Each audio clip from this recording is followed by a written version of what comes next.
सास मुझे पसंद इसलिए नहीं करती है क्योंकि मैं दहेज नहीं लेकर आई थी। बस मेरी आवाज़ सुनाई देती है कि हाँ किसी से बात हो रही है। मेरे मन में जो भी कुछ है और मेरे साथ में क्या क्या हुआ है वो सारी चीज़ें। हेलो एवरीवन, कैसे हैं आप सभी? आई होप आप सभी बहुत अच्छे होंगे। मैं भी बहुत अच्छी हूँ। तो आप सभी का एक और नए ब्लॉग में स्वागत है। आप सभी के साथ मैं कुछ बातें शेयर करने के लिए आई हूँ, या फिर ये भी बोल सकते हैं कि आप सभी से मैं कुछ बातें करने के लिए आई हूँ। और मेरा नाम है सावली, मेरे चैनल का नाम है डेली डोज विद सावली। तो बातें कुछ मेरे ही घर की हैं। मैं झूठी बातें, या फिर मेरे ससुराल वाले बहुत अच्छे हैं, झूठी चीज़ें मैं किसी को भी नहीं बताऊंगी। और वीडियो मुझे बनाने का शौक़ है। मैं पिछले 1 साल से वीडियो बना भी रही थी, और मेरा एक और चैनल था जिसमें मैंने कुछ वीडियोस डाले थे और उसमें कुछ सब्सक्राइबर भी हुए थे, बट वो चैनल डिलीट कर दिया गया है। और फिर से मेरा मतलब प्रेगनेंसी के टाइम से मैंने सोचा था कि मैं कुछ वीडियोस डालूँगी। मैं शूट कर लेती थी बट एडिट वगैरह नहीं करती थी, और ना ही डाल पाती थी वीडियो। बट डिलीवरी के बाद मैंने सोच लिया है कि मैं कंटिन्यू वीडियो डालूँगी और शूट भी करूँगी। और मेरे मन में जो भी कुछ है मैं आप सभी के साथ, मेरे मन में जो भी कुछ है और मेरे साथ में क्या क्या हुआ है वो सारी चीज़ें आप सभी के साथ शेयर भी करूँगी। मैं शादी के पहले जॉब कर रही थी, बट उसके बाद छोड़ दिया। और उसकी कीमत अब मुझे पता चल रही है कि जॉब करना कितना ज़्यादा ज़रूरी है मेरे लिए। और वीडियो, जैसे अभी कुछ टाइम से मैं कंटिन्यू वीडियो डाल रही हूँ, एक हफ्ते से। तो हस्बैंड की मेरी नाइट शिफ्ट चल रही है। नाइट शिफ्ट चलने की वजह से मैं दिन में जो भी शूट करती हूँ रात में एडिट करके, वॉइस ओवर करके मैं रात में ही उसको अपलोड करने के लिए रख देती हूँ।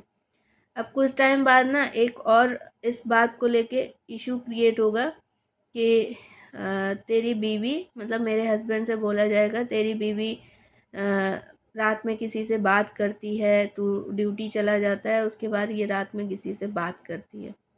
क्योंकि मैं वॉइस ओवर करती हूँ तो उनको पता नहीं है, बस मेरी आवाज़ सुनाई देती है कि हाँ किसी से बात हो रही है। तो ये चीज़ है। तो इसीलिए इन सब चीज़ों की वजह से भी मैं कुछ वीडियो सही से नहीं डाल पा रही हूँ। मुझे आइडिया भी बहुत कुछ आते हैं कि मुझे ऐसे ऐसे शूट करना है, ये क्लिप ऐसे लेनी है तो और अच्छा लगेगा। तो इन सब चीज़ों की वजह से सारी चीज़ें नहीं हो पा रही हैं। मैंने मीशो के कई वीडियो बनाए हैं, बट मैंने उसको अपलोड नहीं किया है। और ये सारी चीज़ें सास मुझे पसंद इसलिए नहीं करती है क्योंकि मैं दहेज नहीं लेकर आई थी। लेकिन मुझ में इतना कॉन्फिडेंस मेरा हाई था, और मैंने इतना सोच रखा था शादी के टाइम पे कि मैं अगर अच्छी हूँ, मेरा स्वभाव अच्छा है, मेरा नेचर अच्छा है, और मैं किसी के साथ अगर गलत नहीं करूँगी, मैं ससुराल में अगर अपना 100% दूँगी, तो दहेज वाली चीज़ें फीकी पड़ जाएंगी। कोई दहेज लेकर आए या ना आए, एक अच्छे इंसान से बढ़ के दहेज नहीं होता है। तो ये मैं प्रूफ कर दूँगी। और मैंने उसके लिए 100% अपना दिया भी था ससुराल में, लेकिन उसका कोई फ़ायदा नहीं हुआ। अगर कोई आपको सोच लेता है ना कि ये इंसान बुरा है, तो आपके अंदर जो अच्छाइयाँ हैं ना, उसमें भी वो इंसान बुराइयाँ ढूंढने की कोशिश करता है। तो वही सेम चीज़ मेरे साथ भी हुई। मेरी सास ने कई घर के ऐसे डिसीजन हैं जिसमें मेरे हस्बैंड को बताया तक नहीं है। और गाली गलौज, उनकी जो बात करने का तरीका है, ऐसी कोई गाली नहीं है जो उन्होंने मुझे और मेरी फैमिली को नहीं दी हैं। तो वो कई बार बीमार पड़ी, बहुत ज़्यादा सीरियस हुआ, उनका 1-2 बार एक्सीडेंट हुआ। तो मैं सिर्फ ज़िम्मेदारी के तौर पे उनको सारी चीज़ें करती थी, लेकिन एक दिल से चीज़ें करना है ना, वो चीज़ अब नहीं रह गई है। पहले मैं बहुत मन से दिल से करती थी कि नहीं, ये मेरे हस्बैंड की माँ है, मतलब मेरी भी माँ है, हम लोग नहीं देखेंगे तो कौन देखेगा। लेकिन ये मेरी बेवकूफ़ी थी, ये चीज़ मुझे बहुत अच्छे से समझ में आ गई है। जब उनकी वजह से वो जानबूझ के मेरा मेंटल पीस ख़राब करती थी, मेरा जो मानसिकता है वो ख़राब कर देती थी, घर का माहौल ख़राब कर देती थी, और उनकी वजह से अक्सर हम हस्बैंड वाइफ में भी लड़ाइयाँ हो जाती थी। इसकी वजह से मैंने लास्ट में जब सब कुछ करके देख लिया, उसके बाद जब कुछ भी नहीं समझ में आया, तो मैंने एक चीज़ समझ में मतलब समझा लिया था खुद को कि इनसे हमेशा मुझे दूर रहना है। इनको मतलब मेरे पति को अगर उनकी माँ से बातचीत करनी है करें, मुझे कोई आपत्ति नहीं है, खर्चा देना है दें, देखभाल करनी है करें, मुझे इन सब चीज़ों में कोई आपत्ति नहीं है। मैं माँ और बेटे में कभी बीच में नहीं आऊँगी, और वही मैंने किया। उसके बाद भी मैं बुरी हो गई, और उन्होंने अपना मकान जो पहला पुराना मकान था वो बेच दिया, तो उन्होंने अपने बेटे को नहीं बताया। उनकी छोटी वाली बेटी मतलब मेरी ननद की शादी की, वो भी हम लोगों को बाद में मतलब शादी के 2-3 दिन पहले हम लोगों को कार्ड भेजा जा रहा है। तो आप ही बताइए कि घर की शादी मेरी खुद की ननद की हम लोगों को मेहमानों की तरह बताया जा रहा है।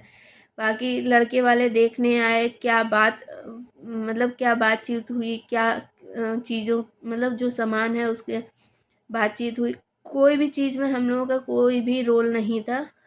डायरेक्ट हम लोगों को शादी फिक्स करने के बाद हम लोगों को बताया था। तो इस तरह की चीज़ें हुई, तब से मेरे हस्बैंड भी उनसे दूरी बना के रखने लगे कि जब मेरा किसी भी चीज़ में कोई रोल नहीं है तो हमें दूर ही रहना चाहिए। तो 1 साल तक मेरे हस्बैंड उनसे किसी भी तरह की बातचीत नहीं करते थे। बस कभी बातचीत करते थे, आना-जाना नहीं था। आना-जाना नहीं था, हम लोग रेंट के मकान में रह रहे हैं। बाकी मेरे हस्बैंड कभी-कभार जो तबीयत ख़राब है, कैसी है, क्योंकि वो डायबिटिक पेशेंट है, तो फ़ोन पे पूछते रहते थे। बाकी मेरे साथ कभी भी शादी से लेके अब तक कोई भी ससुराल से कोई भी फ़ोन नहीं करता है, किसी से भी मेरी बातचीत नहीं होती है। तो सारी चीज़ें देखते हुए मेरे हस्बैंड थोड़ा-सा अपनी माँ से नफ़रत नफ़रत तो नहीं बोल सकते हैं, एक बुरा लगना, दिल दुखाने वाली बात है, वो चीज़ थी। तो मैंने उनको समझाया कि कोई बात नहीं, अगर मम्मी ने मकान बेचा है, अगर हम लोगों को नहीं बताया, कोई बात नहीं, आप मेहनत करेंगे, आपका अपना मकान हो जाएगा। तो धीरे-धीरे उनको चीज़ें समझ में आईं, और उन्होंने मुझे और भी मम्मी की मतलब मेरी सास की और भी कई ऐसी चीज़ें बताई हैं जो नेगेटिव थी। लेकिन मैंने कभी उन सब चीज़ों को हथियार बना के यूज़ नहीं किया है। लेकिन मम्मी जब भी हम लोगों के बीच में आती हैं ना, तो जैसे मेरे हस्बैंड कभी हमसे लड़ते हैं, तो या कभी लड़ाई हो जाती है, तो मेरी सास जो है ना, उनको बहुत मतलब सुकून जो एक सुकून मिलता है ना, वो हमने देखा है उनके चेहरे पे। उनको बहुत सुकून मिलता है और बड़ा खुश होती हैं देखकर, और उनको मेरे अंदर कमी निकालने का एक और मौका मिल जाता है कि तेरी वजह से मेरा बेटा खुश नहीं है, तेरी वजह से मेरा बेटा टेंशन में रहता है। इस तरह की बातें वो अक्सर मुझसे करती हैं। मैं प्रेगनेंसी में अपने घर जाना चाहती थी, बट मुझे नहीं जाने दिया गया, और डिलीवरी के बाद भी मैं जाना चाहती थी, नहीं जाने दिया गया। मुझसे बोला गया कि तुम्हारी वहाँ पे केयर नहीं हो पाएगी। तो ये चीज़ भी मुझे बहुत अजीब लगी कि जो माँ-बाप ने मुझे पैदा किया, मुझे पाल-पोस के बड़ा किया, लायक बनाया, वहाँ पे मेरी देखभाल नहीं होगी, और जो लोग मुझे पसंद नहीं करते हैं, दिन-रात उठते-बैठते मुझे ताना देते हैं, वहाँ पर मेरी देखभाल होगी। मेरी जब डिलीवरी हुई, तो डिलीवरी के बाद बहुत तेज़ भूख लगती है, ये हर किसी को पता है।